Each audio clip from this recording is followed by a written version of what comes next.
Bonjour à chacun d'entre vous, pas simplement à vous qui êtes ici, mais aussi à tout le monde qui nous regarde à travers Internet et la télévision. Je veux faire un beau coucou à mon petit-fils Gianni. Il était chez moi, il a dormi chez moi hier. Puis ma femme m'a dit ce matin, on va t'écouter la télévision. Alors, sur YouTube. Alors voilà, un beau coucou à Gianni. Et puis j'ai fait une promesse et je vais la respecter ce matin, Gianni. Lui me comprend. Euh, Oh, je vois que David doit penser que la pandémie touche à sa fin. C'est ça, David? Parce que tu as faibli dans tes habitudes, là. D'habitude, il nettoie la chair avec du désinfectant partout, là, tu sais, là. Mais là, je pense qu'il y a quelque chose qui se passe chez David, un changement de paradigme, je ne sais pas, là, tu sais, retrouver la vie normale. Hein, il l'a dit tout à l'heure, hein, dans les annonces, là. Donc, nous aspirons tous à retrouver une vie normale, et puis nous prions aussi pour qu'il n'y ait pas d'autres vagues du virus qui provoquent encore toutes sortes de réactions dans la vie sociale de nos pays.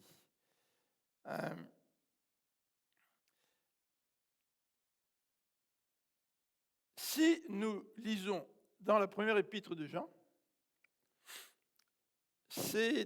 nous allons retrouver au chapitre 2, je crois, une allusion aux enfants, aux jeunes hommes et aux pères dans la foi. Et cette utilisation de ces trois termes font certainement référence à la croissance dans la vie chrétienne. Alors, la parole de Dieu nous encourage à grandir dans la vie chrétienne. Et un chrétien qui ne grandit pas, c'est une anomalie, aussi réelle qu'un enfant qui ne grandirait pas, qui ne prendrait pas du poids, qui ne commencerait pas à s'allonger, à se fortifier. Nous sommes appelés à marcher avec le Seigneur, à grandir dans le Seigneur. Alors, ce qui est intéressant avec un enfant, c'est qu'on dirait que les enfants grandissent tout seuls. Ils n'ont même pas besoin de se poser la question, est-ce que je grandis? Naturellement, ils ont faim. Et je pense à un de mes petits-fils. Quand il mange, il aime ça manger. Et encore hier, je l'ai vu. Il a peut-être 2 ans, pas tout à fait. Là. Quand il prend un raisin, c'est pas un raisin à la fois, c'est 2, 3 raisins à la fois. Tu sais. Il a vraiment envie de manger. Mais ceci dit, je ne pense pas que mon petit-fils décide, se réveille un bon matin en disant « Il faut que je grandisse pour devenir un adulte. Hein. » Ça fait partie de son processus de croissance, c'est naturel. Tu sais. Et souvent, nous avons tendance à penser que dans la vie chrétienne, il en est de même.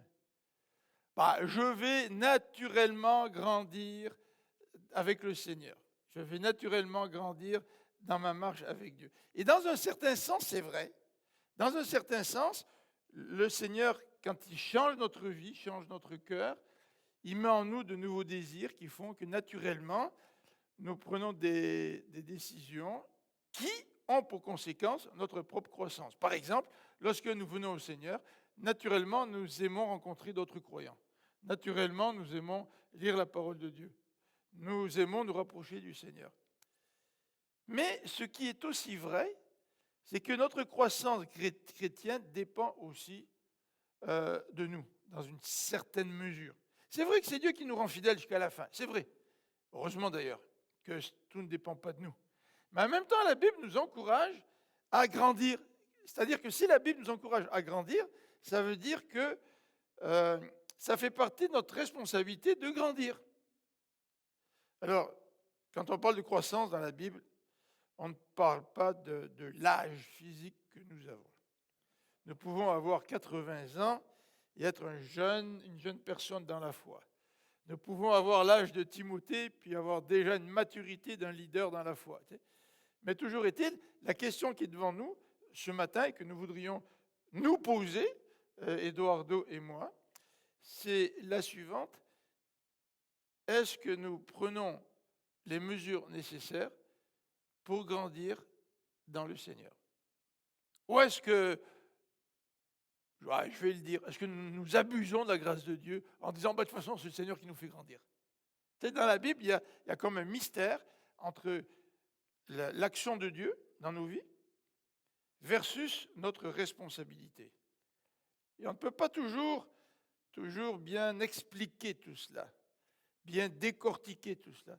C'est vrai que notre croissance dépend du Seigneur, de sa grâce, de son action en nous, mais c'est vrai aussi que le Seigneur, dans la parole, nous lance des appels à grandir. Alors, est-ce que je grandis? Est-ce que je fais ce qu'il faut pour grandir? Quand on devient adulte, on est capable de prendre des décisions. Ouais, je vais être en bonne santé, je vais sortir, je vais faire du sport, je vais manger, je vais prendre telle ou telle vitamine, ou je vais m'abstenir de tel ou tel aliment, etc. Nous prenons des décisions pour être encore mieux dans notre peau, avoir une meilleure santé. Euh, Est-ce que nous le faisons dans notre vie spirituelle? Est-ce que nous avons à cœur notre croissance spirituelle? Alors le titre de notre texte ce matin, c'est le suivant. Appliquons-nous à notre croissance. Toujours dans la dépendance de Dieu, hein, parce que nous faisons tout par grâce, sans nous jeter les fleurs, sans nous péter les bretelles, comme on dit. Est-ce que nous nous appliquons à notre croissance? Alors le texte que nous avons utilisé, qu'Eduardo a choisi ce matin, c'est dans 2 Pierre au chapitre 1. Et je pense que c'est un des textes préférés de Benoît.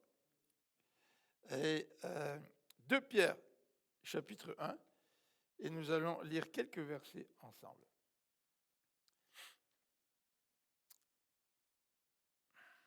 De Pierre, chapitre 1, à partir du verset 3. Par sa puissance, en effet, Dieu nous a donné tout ce qu'il faut pour vivre dans la piété en nous faisant connaître celui qui nous a appelés par la manifestation de sa propre gloire et l'intervention de sa force. Ainsi, nous bénéficions des dons infiniment précieux que Dieu nous avait promis. Il a voulu par ces dons vous rendre conforme au caractère de Dieu, vous qui avez fui la corruption que les mauvais désirs font régner dans ce monde. Pour cette raison, faites tous vos efforts. Ah, tiens, c'est un appel à grandir. Pour ajouter à votre foi la vertu, à la vertu la connaissance, à la connaissance la maîtrise de soi, à la maîtrise de soi l'endurance dans l'épreuve, à l'endurance la piété, à la piété l'affection fraternelle, et à l'affection fraternelle l'amour. Car si vous possédez ces qualités, et si elles grandissent sans cesse en vous, elles vous rendront actifs et vous permettront de connaître toujours mieux notre Seigneur Jésus-Christ. Car celui à qui elles font défaut est comme un aveugle. Il ne voit pas clair. Il a oublié qu'il a été purifié de ses péchés d'autrefois. C'est pourquoi, frères et sœurs, puisque Dieu vous a appelés et choisis, faites d'autant plus d'efforts pour confirmer cet appel et ce choix. Car si vous agissez ainsi, c'est force qui suit là, vous ne tomberez jamais. Ainsi, vous seront grand ouvertes les portes du royaume éternel de notre Seigneur et Sauveur Jésus-Christ. Là, quand je lis ces derniers versets, je m'imagine, c'est bien imparfait là, mais des portes énormes qui donnent accès au royaume éternel, qui s'ouvrent grandes pour nous recevoir. Hein, l'image est belle. Hein? Alors ce matin, nous voudrions remarquer tout d'abord les motivations pour notre croissance. Si Dieu nous appelle à grandir en lui, quelles sont les motivations? Qu'est-ce qui nous pousse à grandir dans le Seigneur? Ensuite, Eduardo va regarder avec nous cette exhortation à ajouter du fruit à notre foi. Nous, on dit on est sauvé par la foi. Tu sais. Une fois que je suis sauvé par la foi, c'est fini. Non, c'est pas vrai. C'est là que tout commence. Parce que Pierre nous encourage à ajouter à notre foi des qualités. Et c'est ce que nous allons regarder ensemble. Et les versets 8 et 9 nous disent que ces qualités doivent constamment grandir en nous. Si elles ne grandissent pas en nous, nous faisons face à des dangers. C'est ce que dit Pierre. Donc le statu quo, ça n'existe pas. Le statu quo, c'est déjà une régression. Mais par contre, ces qualités, quand elles grandissent, eh bien, elles vont nous permettre d'être actifs pour le Seigneur et de mieux le connaître. Et nous terminerons, Eduardo terminera, avec, dans les versets 10 à 11, cet appel à confirmer, cet appel à confirmer l'appel, ou cet appel à confirmer le fait que Dieu nous a choisis. C'est-à-dire que Dieu nous a choisis, il a fait de nous des chrétiens. Maintenant, confirmons cet appel que Dieu a fait. C'est important, nous dit l'apôtre Pierre. Alors, je vais commencer avec la première partie, les motivations pour notre croissance, à partir du verset 3 et 4. Regardez ce que dit le verset 3. Par sa puissance, Dieu nous a donné tout ce qu'il faut pour vivre dans la piété. C'est intéressant parce que Dieu est tout-puissant. Hein? Et Pierre s'appuie là-dessus. Il dit la puissance de Dieu est illimitée. Et Dieu nous a donné tout ce qu'il faut pour vivre selon lui. La piété en anglais, c'est godliness. Hein? Il y a le mot Dieu dans la piété. C'est-à-dire, vivre dans la piété, c'est un mot un peu vieux pour nous. On ne l'utilise pas beaucoup aujourd'hui dans notre langage. C'est peut-être un terme que les puritains utilisaient il y a quelques siècles. Et puis, on a oublié un petit peu le sens de cela. Le sens de vivre dans la piété, c'est vivre une vie qui est conforme à Dieu, qui fait que nous ressemblons à Dieu. Donc, dans mon quotidien, là, du lundi du lundi matin, et puis le tour de la semaine jusqu'au lundi matin suivant, Dieu nous appelle à vivre dans la piété, pas simplement le dimanche matin. Et il nous dit, je vous ai tout donné pour vivre à ma ressemblance, pour être quelqu'un de pieux. Et être quelqu'un de pieux, ce n'est pas quelqu'un qui met l'accent seulement sur des rituels religieux. Hein, quelqu'un qui va à l'église tous les jours, là, puis tous les matins, puis qui prie tous les jours, 3 fois par jour, puis qui donne l'offrande, puis on dit « Ah, quel homme pieux !» Ce n'est pas ça la définition de quelqu'un de pieux. La définition de quelqu'un de pieux, c'est quelqu'un qui veut ressembler à son Dieu. Donc c'est beaucoup plus que des rituels. En fait, nous pouvons être très fidèles dans des rituels et ressembler aux pharisiens, qui sont en quelque sorte des boîtes, belles boîtes, mais à l'intérieur qui sont vides. Je sais pas où, pour reprendre l'expression de Jésus qui est moins flatteuse, vous ressemblez à des sépulcres blanchis. C'est-à-dire que les tombeaux, on les blanchissait à l'extérieur avec de la choupe, c'est beau avec le soleil, il y a une belle lumière qui resplendit en frappant sur ces sépulcres. Mais à l'intérieur, c'est la mort, c'est des ossements. Être pieux, c'est beaucoup plus que l'apparence, nous dit la parole de Dieu. Alors Dieu nous a tout donné pour vivre dans la piété, mais Dieu nous a tout donné aussi, nous dit le verset 3, pour connaître le Christ. Vivre à la ressemblance de Dieu passe par la connaissance de Jésus-Christ. Je ne peux pas ressembler à Dieu si je ne connais pas Jésus-Christ. La Bible nous dit il y a un seul médiateur entre Dieu et les hommes, c'est Jésus-Christ. Je ne peux pas être pieux si je ne connais pas le Seigneur Jésus-Christ. Et c'est pour ça que c'est le sujet dans ce verbe-là. Dieu nous a donné et lui nous fait connaître notre Seigneur Jésus-Christ. Le verset 4 insiste sur cette idée. Nous bénéficions des dons infiniment précieux que Dieu nous avait promis. Il a voulu, par ces dons, nous rendre conformes au caractère de Dieu. Encore, vous avez cette insistance sur la ressemblance à Dieu.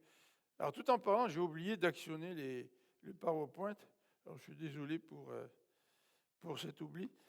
Dieu nous permet de lui ressembler au verset 4.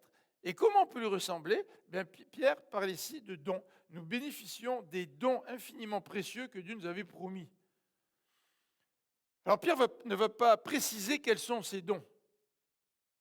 Donc, c'est un petit peu difficile, même dans le contexte de l'épître, on n'a pas une précision qui nous permettrait de définir de façon précise l'idée de Pierre. Mais nous savons que Jésus a parlé à ses disciples à l'avance, par exemple, du don du Saint-Esprit.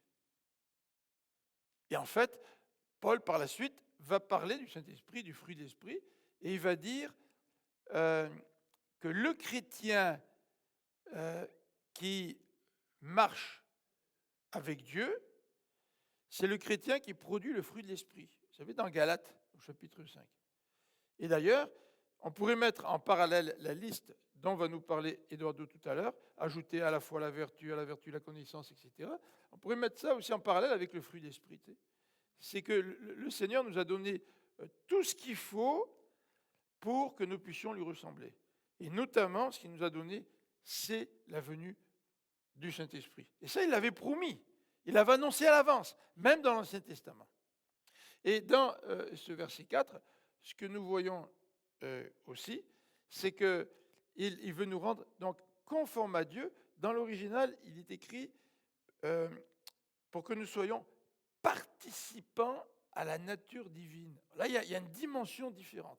Ce n'est pas juste ressembler à Dieu, je reste un être humain, je ressemble à Dieu, mais Dieu, dans son désir, s'est choisi un peuple pour que ce peuple puisse être participant à la nature divine.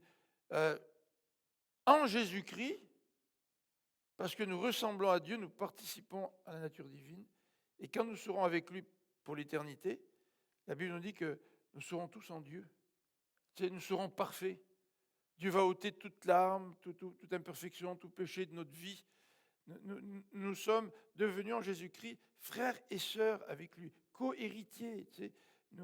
Nous allons tellement ressembler à Dieu que nous allons, comme lui, devenir, après la résurrection, quand le Seigneur va revenir, complètement saints, comme lui, il est saint. Il y a plusieurs manières de participer à la nature divine, mais vous vous rendez compte?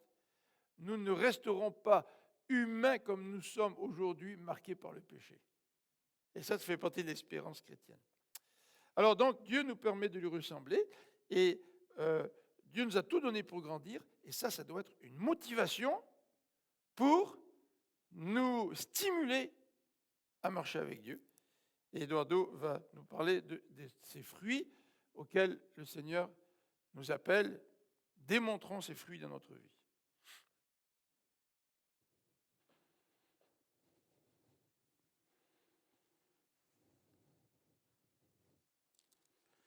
Bonjour. C'est merveilleux d'écouter, de réaliser sur la grâce de Dieu et voir comme il a tout nous donné parce que pour que nous puissions vivre selon sa volonté. C'est merveilleux de réaliser la grâce du Seigneur. Cette grâce qui, comme Philippe nous a dit, nous a tout donné ce dont nous avons besoin et nous permet de lui ressembler. Loué soit le nom du Seigneur pour la présence du Saint-Esprit en nous. C'est merveilleux. Mais oui, le Seigneur nous a tout donné, mais il est essentiel d'ajouter du fruit à notre foi. D'autres mots, faisons notre part. Le texte le verset 5 nous parle, pour cette raison même, faites tous vos efforts pour ajouter à votre foi la vertu. À la vertu, la connaissance. À la connaissance, la maîtrise de soi. À la maîtrise de soi, l'endurance dans l'épreuve. À l'endurance, la piété. À la piété, l'affection fraternelle. Et à l'affection fraternelle, l'amour. Mais notons que le verset 5 débute avec l'expression suivante, pour cette même raison.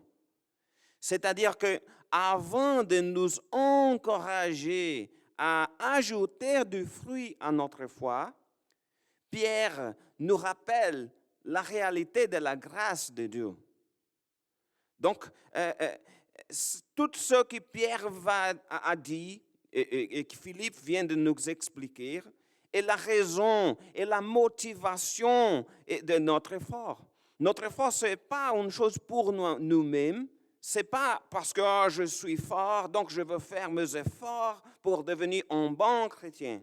Non, si nous pouvons nous efforcer de vivre d'une vie pieuse, d'une manière agréable à Dieu, c'est parce qu'il nous a tout donné, tout ce dont nous avons besoin pour vivre une vie pieuse, une vie agréable à lui. Il nous a tout donné, il a donné, tout ce dont nous avons besoin pour connaître le Christ. Dieu nous a fait participer à la nature divine et le Saint-Esprit habite en nous. C'est comme le texte que Philippe a lu. Il nous a fait participants de la nature divine. Le Saint-Esprit habite en nous. Et se souvenir de tout cela avant de parler de nos efforts est extrêmement important pour deux raisons. Premièrement, pour ne pas penser que nous sommes bons et que tout repose sur nos efforts. Ah, je suis bon, je vais faire tous mes efforts, donc je veux devenir un bon chrétien. Cela pourrait générer de la fierté. Cela, ce n'est pas bon pour nous. Donc, rappelons-nous toujours que même notre effort est le fruit de la grâce de Dieu. Même nos efforts sont le fruit de la grâce de Dieu. Deuxièmement, se souvenir de la grâce de Dieu est important pour nous donner la force. Pour nous donner la force face aux difficultés, parce que cela ne vient pas de nous-mêmes, vient du Seigneur. Nous ne faisons pas des efforts pour être sauvés. Nous sommes déjà sauvés. Mais nous faisons des efforts pour montrer que nous sommes sauvés, pour ajouter du fruit à notre foi.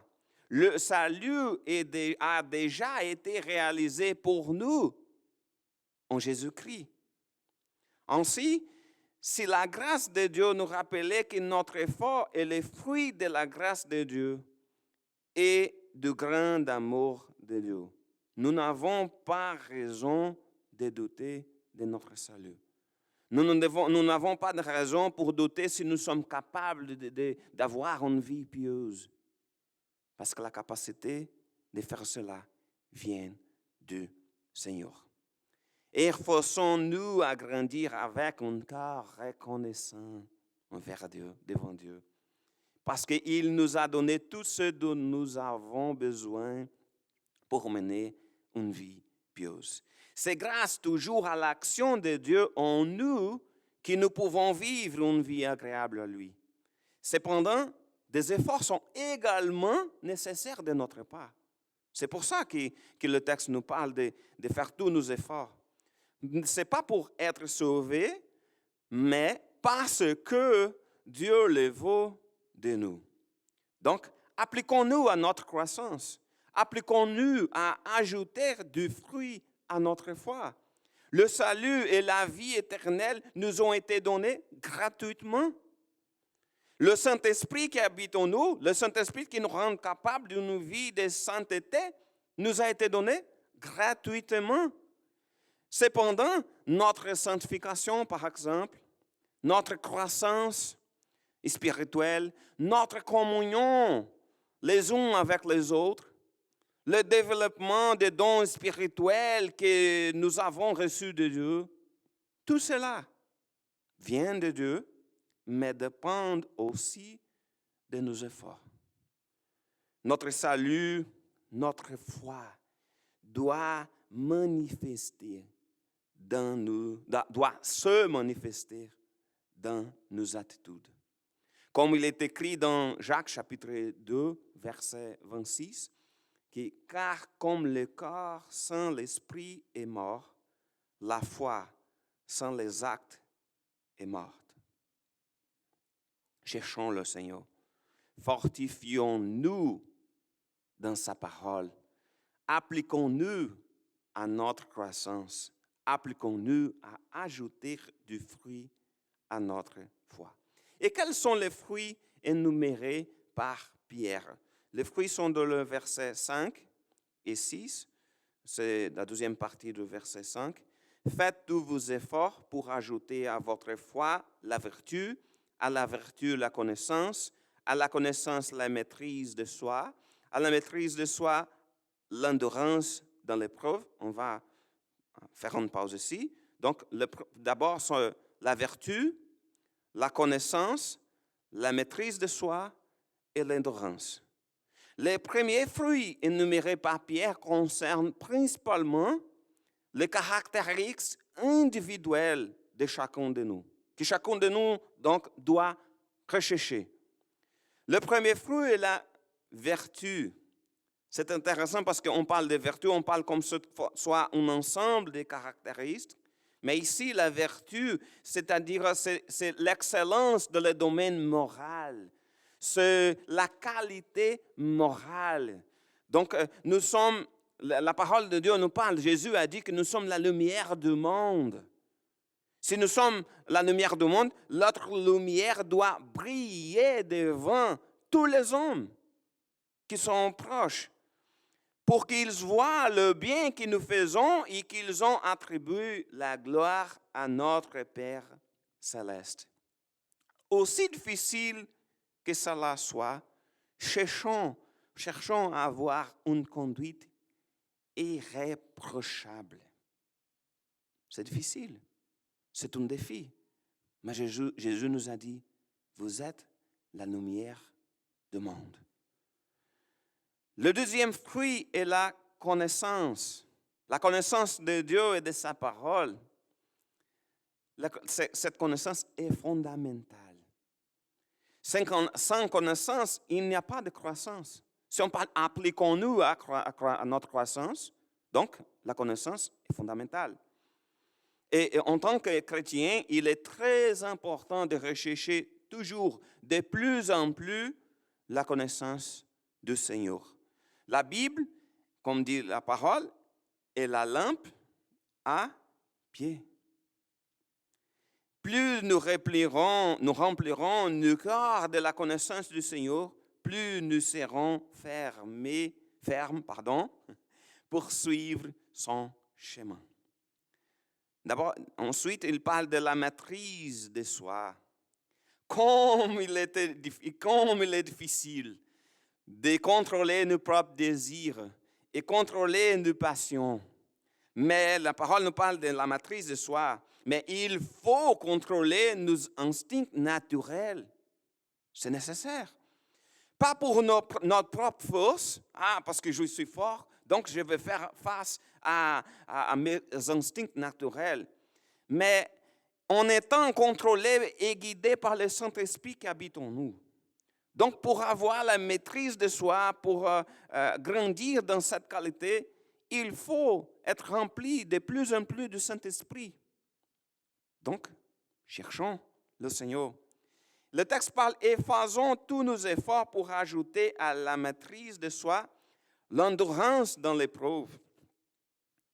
Il n'est pas facile de résister aux épreuves, mais il faut résister.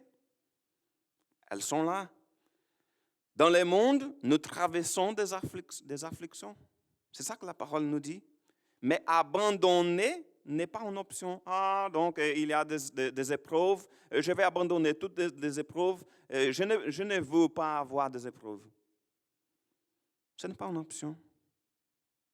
Donc, avec foi et fortifiés dans le Seigneur, résistons aux mauvais jours. Pierre continue d'énumérer les fruits, c'est ensuite dans le verset 6. À l'endurance, la piété. À la piété, l'affection fraternelle. Et à l'affection fraternelle, l'amour. La piété, l'affection fraternelle et l'amour. Une vie pieuse est une vie de sainteté et de crainte du Seigneur. Je ne savais pas que pieuse, piété, c'est un mot qui n'est pas courant en français. Donc, c'est une vie exactement de sainteté. C'est une vie remplie de révérence envers Dieu. Ce ne sont pas, comme Philippe nous a dit, des simples actes religieux, d'aller toujours à l'église ou de faire quelque autre chose pour montrer que je suis un chrétien. sont pas des simples actes religieux extérieurs comme les pharisiens, mais c'est un désir sincère de vivre une vie agréable à Dieu, de tout mon cœur, comme les chants, l'esprit qui te loue. Et faisons tous nos efforts pour ajouter à la piété l'affection fraternelle et à l'affection fraternelle l'amour. Dans ces deux derniers fruits énumérés par Pierre, il utilise deux mots grecs bien connus. Il utilise d'abord Philadelphie et agapé, la deuxième. L'affection fraternelle, c'est le mot Philadelphie. Et le dernier, l'amour, c'est agapé, ici dans ce texte. Philadelphie qui fait référence à l'amour fraternel, l'amour philéo, c'est-à-dire l'amour entre les frères. Donc, c'est l'amour que les chrétiens ont pour les autres. C'est-à-dire cet amour-là, Philadelphie, cet amour philéo, c'est l'amour entre nous, dans l'Église, entre nous qui sont sur l'Internet. Mais Pierre nous met au défi de faire tous nos efforts pour ajouter à l'affection fraternelle l'amour, agapé. Donc, il y a toujours l'amour entre nous, mais c'est comme s'il y a il parle ici, ce n'est pas seulement l'amour fraternel, mais plus que ça. L'amour qui est souvent, agapé, associé à l'amour de Dieu pour nous. Donc, l'amour qui vient de Dieu et que lui seul peut le mettre dans le cœur. Il vient de Dieu. Comme Jésus l'a dit, tu aimeras ton prochain comme toi-même. C'est une chose que le Seigneur nous a demandé. C'est comme Jean l'a dit dans 1 Jean, chapitre 4, verset 7. Mes chers amis, aimons-nous les uns les autres, car l'amour vient de Dieu. Celui qui aime est né de Dieu et il connaît Dieu. Qui n'aime pas n'a pas connu Dieu, car Dieu est amour. Puissions-nous toujours avoir l'affection fraternelle et l'amour qui vient de Dieu. Philippe.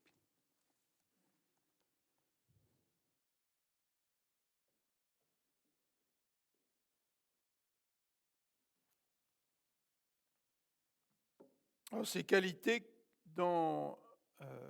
qu'Eduardo nous a présentées doivent être présentes en nous, nous dit les versets 8 et 9. Regardez le verset 8.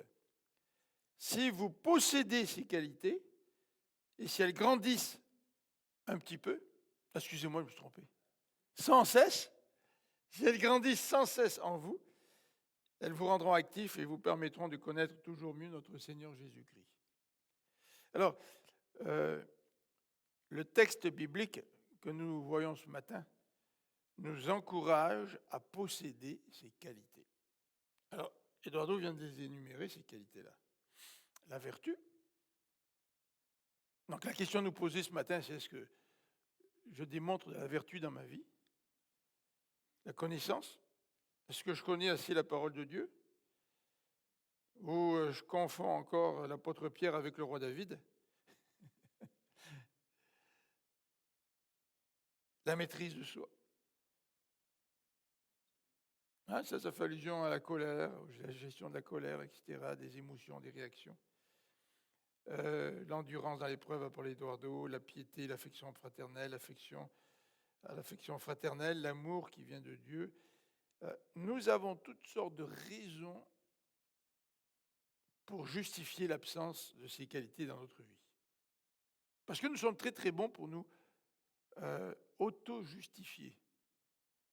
Et finalement, vivre sans trop nous préoccuper de notre croissance spirituelle. Mais le verset 8 nous dit qu'elles doivent constamment grandir en nous. Et le texte nous présente deux raisons. Premièrement, pour nous rendre actifs.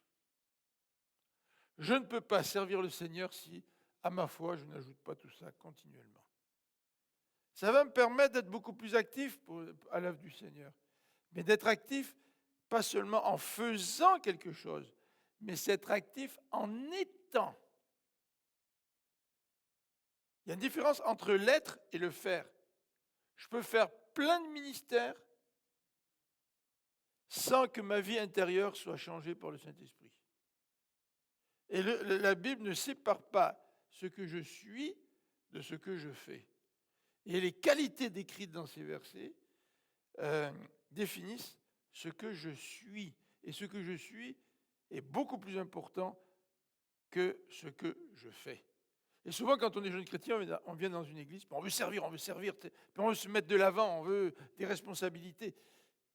Alors qu'il faut peut-être s'asseoir un peu et regarder sa vie, puis se dire, est-ce que vraiment à l'intérieur, je suis un chrétien qui grandit, qui a assez de maturité, ou est-ce que je veux me lancer tête baissée dans un service pratique quelconque en oubliant que le Seigneur m'appelle à grandir dans ce que je suis, dans mon être intérieur. Donc, pour nous rendre actifs, ces qualités doivent être constamment en nous. Il n'y a pas de vacances. Je ne peux pas dire, là, maintenant, j'ai vécu pendant presque 11 mois, là, je suis fatigué là, de faire des efforts dans la vie chrétienne. Je vais prendre un mois de vacances. Donc, Seigneur, je prends un mois de vacances, puis là, je n'essaierai plus de grandir.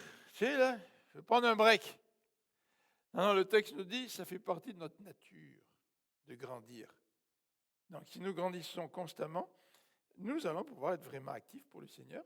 Et le texte nous dit au verset 8 aussi que cette croissance nous permet de toujours mieux connaître notre Seigneur Jésus-Christ. Et ça, c'est l'espoir aussi, le désir de Paul, toujours mieux connaître le Seigneur Jésus-Christ. Toujours, toujours, toujours, toujours mieux. Parce que le Seigneur Jésus-Christ, c'est l'amour de notre vie pour l'éternité, n'est-ce pas? Donc, toujours mieux connaître celui qui nous aime. C'est ça la motivation. Et pour le faire, eh bien, ajoutons à notre foi les caractéristiques que nous a présentées Eduardo. Le verset 9 nous donne un avertissement. Regardez le verset 9. Car celui ou celle à qui ces qualités font défaut, donc ça peut arriver que ces qualités soient absentes de la vie de quelqu'un. Est-ce que c'est si grave? Admettons que moi, je n'ai pas vraiment d'affection fraternelle. Ouais, mais tu sais, je travaille le reste, là, je travaille la maîtrise de moi, je travaille la connaissance. C'est peut-être pas si grave, là, moi, l'affection fraternelle. Je ne suis pas très bon pour manifester de l'amour envers mes frères, parce que de toute manière, je n'ai pas été élevé comme ça. Là, puis on donne toutes sortes d'excuses, comme j'ai dit, on est très bon pour se justifier. Sans comprendre que ces qualités sont quand même interdépendantes les unes des autres. Ça veut dire que si tu en enlèves une, tu vas vraiment affecter les autres dans ta vie. Si tu n'as pas vraiment de l'affection fraternelle, d'abord, tu n'auras pas de piété, tu n'auras pas de vertu. Il y a quelque chose que tu ne comprends pas au niveau de ta connaissance. Si tu n'as pas d'affection fraternelle, tu seras peut-être impatient envers les gens autour de toi. Tu auras moins de maîtrise dans tes relations interpersonnelles. Si il te manque d'affection fraternelle, tu ne comprends pas ce que c'est que l'amour de Dieu, parce que si tu comprenais ce que c'est que l'amour de Dieu, tu aurais de l'affection fraternelle. Voyez-vous que comme ils sont tous liés les uns avec les autres. Le texte nous dit que l'absence de ces qualités présente un danger réel au verset 9. Et il nous dit, celui à qui elles font défaut est comme un aveugle. Essayez de sortir d'église, là, en fermant les yeux. Hein? Qu'est-ce qui va arriver, là? Moi, je vais m'enfarger, là, parce qu'il y a quelque chose que je n'ai pas vu. Mais c'est quand même fort comme image. Nous pouvons être des chrétiens qui vivons comme des aveugles. En bon québécois, ça se peut-tu? Le danger est là, nous dit Pierre. C'est-à-dire que quand tu es aveugle, tu n'arrives pas à te conduire comme il faut dans ta vie. Et souvent, les crises dans nos vies individuelles ne sont que le reflet d'un problème en quelque part.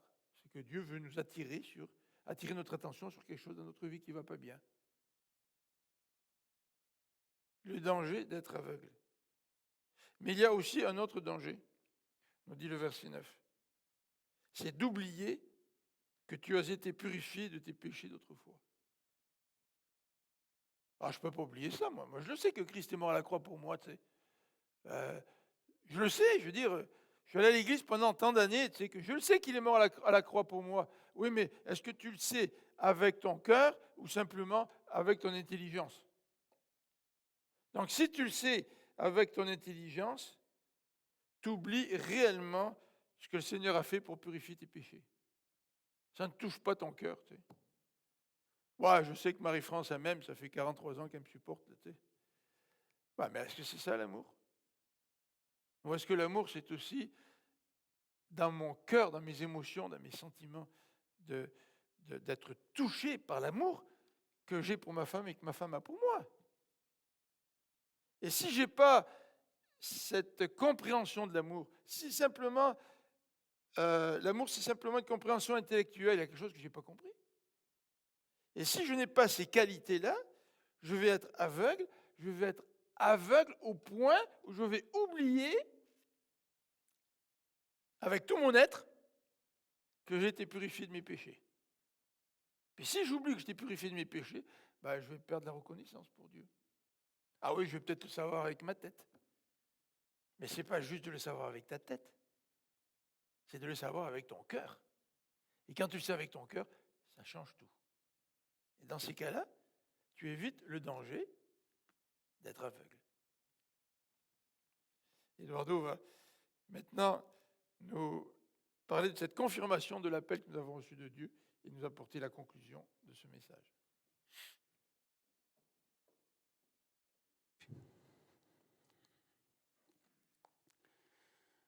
Nous avons été purifiés de nos péchés d'autrefois, alors confirmons l'appel et le choix de Dieu.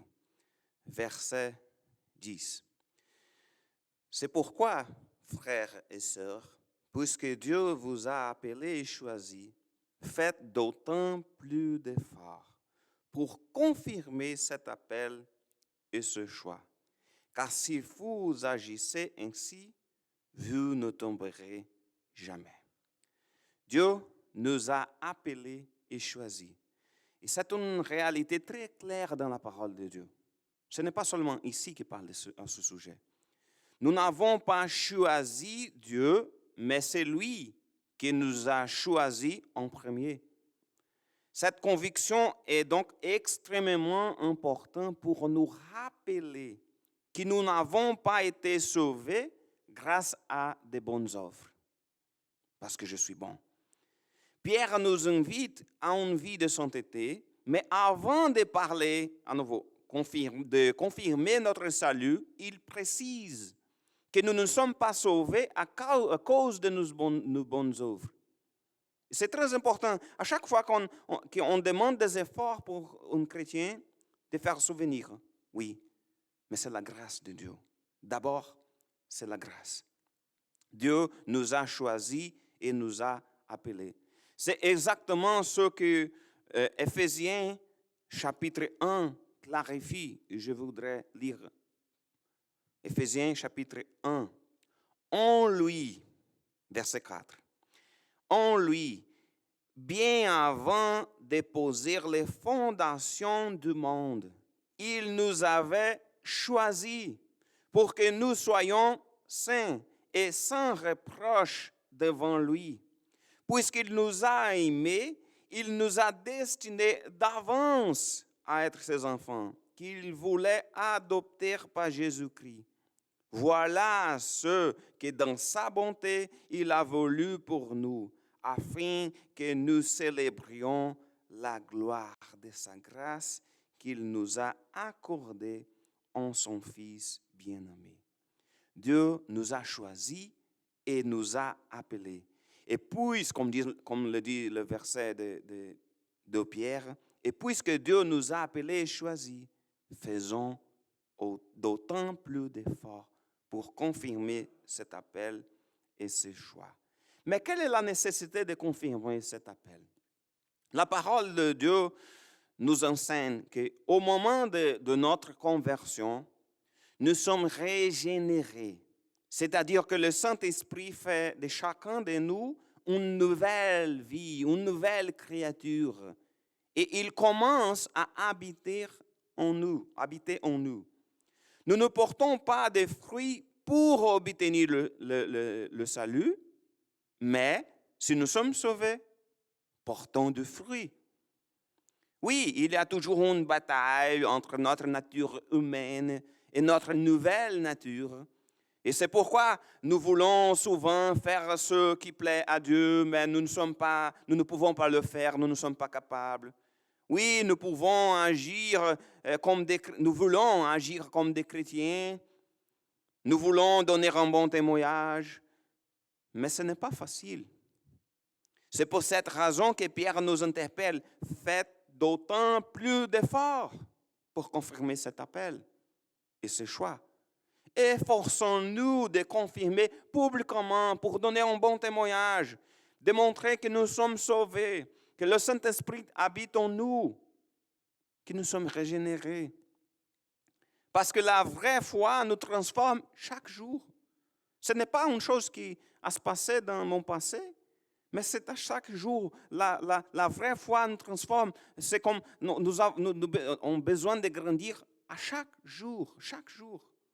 Alors, en plus de la présence du Saint-Esprit en nous et de la capacité de vivre une vie agréable à Dieu, quelles sont les conséquences de cet appel? La première conséquence que l'apôtre Pierre parle est exprimée à la fin du verset 10, « Vous ne tomberez jamais ». Mais qu'est-ce que cela signifie?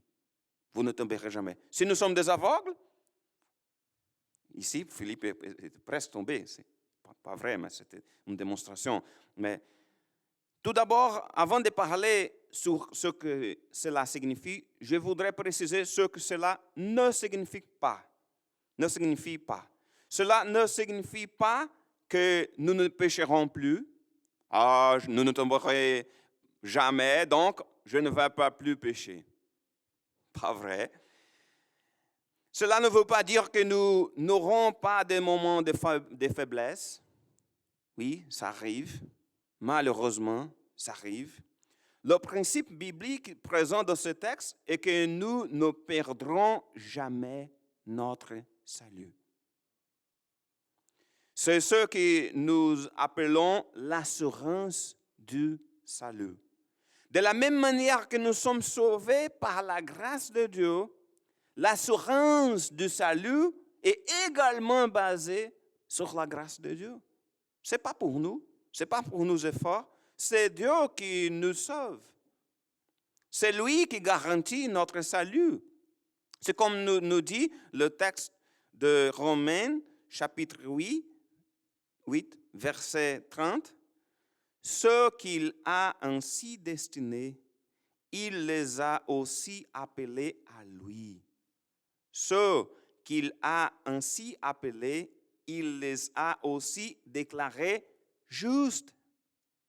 Et ceux qu'il a déclarés justes, il leur a aussi donné sa gloire. C'est-à-dire que c'est Dieu qui nous a déclarés justes. Ce n'est pas pour nous. Ce ne sont pas nos bonnes œuvres. C'est Dieu. C'est dans le verset 33 de ce chapitre 8, il parle « Qui accusera encore les élus de Dieu? Dieu lui-même les déclarait justes. » C'est Dieu. Qui les condamnera? Christ est mort, bien plus, il est ressuscité. Il est à la droite de Dieu et il intercède pour nous. Qu'est-ce qui pourra nous arracher à l'amour de Christ? Rien. Rien ne pourra nous arracher de l'amour de Dieu. Rien. Le salut nous a été donné gratuitement, mais le salut doit apporter des fruits. Parce que la foi authentique se manifeste dans les attitudes. Qu'est-ce qui confirme le véritable appel de Dieu? C'est que les vrais chrétiens ne tomberont jamais. La deuxième conséquence de cet appel est exprimée au verset 11. Ainsi, vous serez grandes ouvertes les portes du royaume éternel de notre Seigneur et Sauveur Jésus-Christ.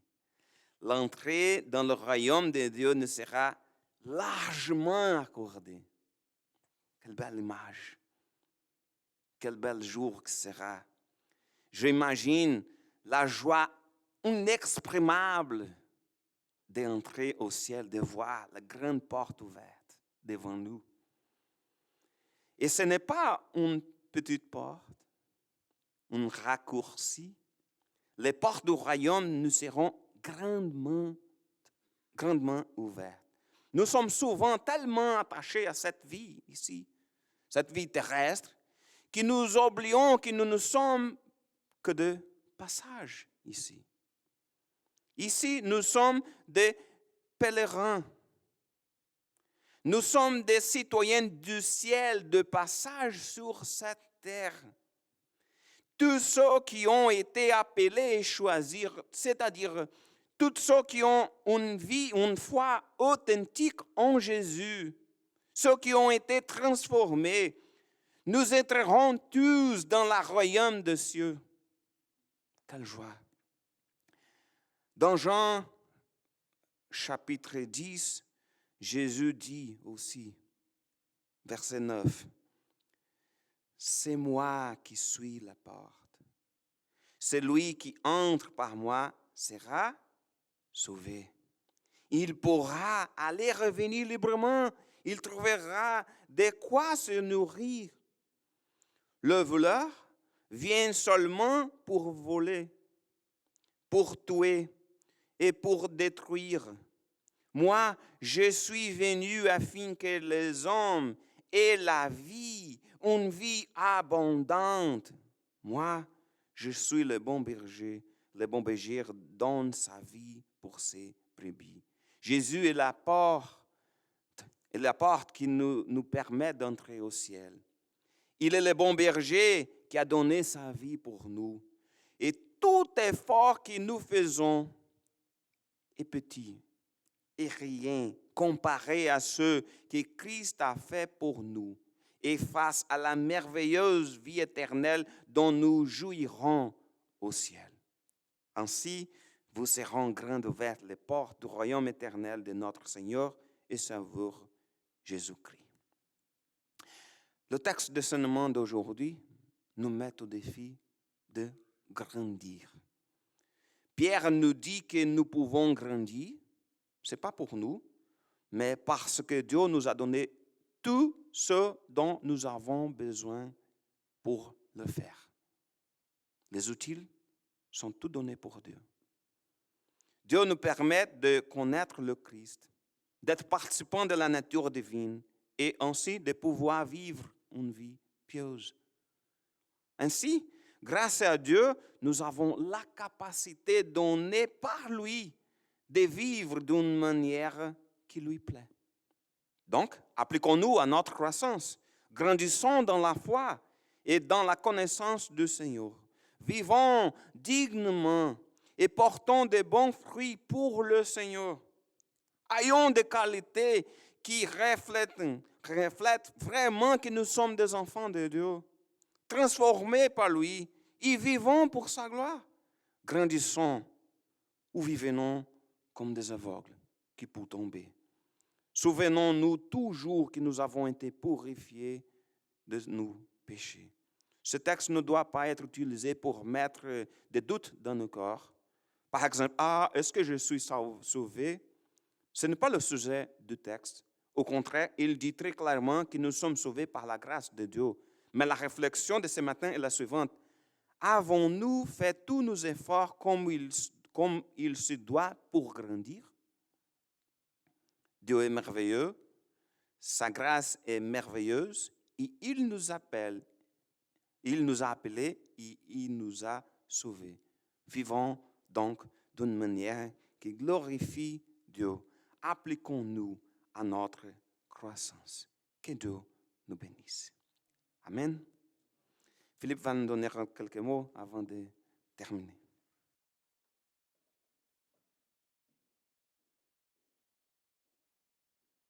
Merci beaucoup, Eduardo. Je vous rappelle, donc dimanche prochain, tout le monde peut venir sans passeport.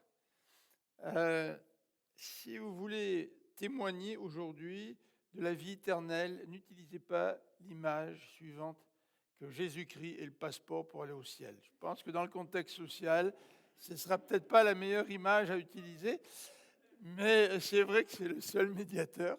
Mais dimanche prochain, pas de passeport, on peut venir.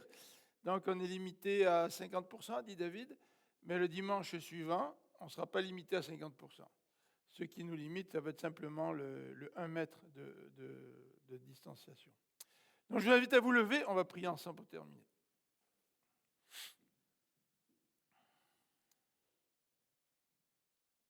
Seigneur, nous avons besoin de ta paix, de ta grâce. Nous avons besoin de ton amour. Et c'est vrai que nous pouvons aujourd'hui prononcer la bénédiction habituelle, que la grâce et la paix vous accompagnent. Mais Seigneur, nous aimerions aujourd'hui te demander une bénédiction particulière. Que tu nous aides à grandir en toi durant cette semaine. Que nous puissions ajouter à notre foi toutes ces qualités dont nous avons parlé. Parce que nous voulons marcher avec toi. Nous voulons te refléter. Et nous ne voulons pas passer cette semaine comme des aveugles. Mais au contraire, permets-nous de toujours te connaître davantage parce que nous prenons à cœur notre croissance avec toi. Que ta grâce nous permette cette semaine encore de grandir avec toi. Amen. Bon dimanche.